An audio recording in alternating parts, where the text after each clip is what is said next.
అరణ్యము ప్రమాదకరమైనటువంటి ప్రదేశము. అటువంటి ప్రదేశము ఈ రోజున లోకానికి సాదృశ్యంగా ఉంది.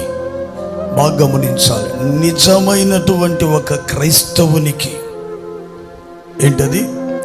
నిజమైనటువంటి ఒక క్రైస్తవునికి అనగా క్రీస్తు యేసు రక్తములో కడగబడి, దేవుని బిడ్డలారా పరిశుద్ధాత్మ చేత ముద్రించబడి, ప్రభు రాకడకు సిద్ధపడాలని తపన పడుతూ ప్రభు రాజ్యము కొరకు ఎదురు చూసేటువంటి ఒక నిజమైనటువంటి విశ్వాసికి లోకములో ప్రమాదం ఉంది. ఆమేన్, హల్లెలూయా. లోకములో శ్రమ ఉంది. లోకములో ఎప్పుడు కలుగుతుందో ముప్పు పొంచుకొని ఉంది.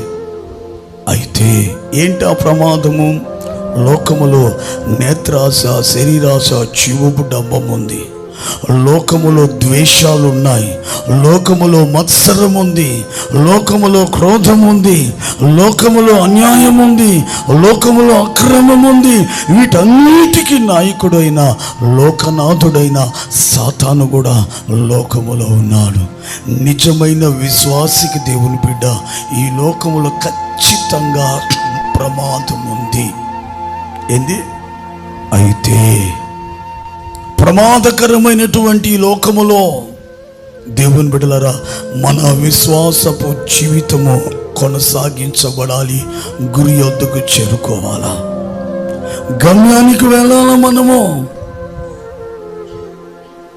అయితే ఎలా వెళ్ళాలి అంటే మన ప్రియుడైన యేసుక్రీస్తు ప్రభు మీద ఆనుకోవాలి.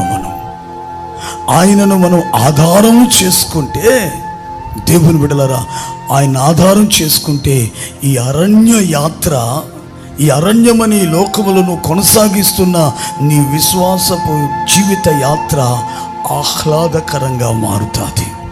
ఆమేన్, హల్లెలూయా.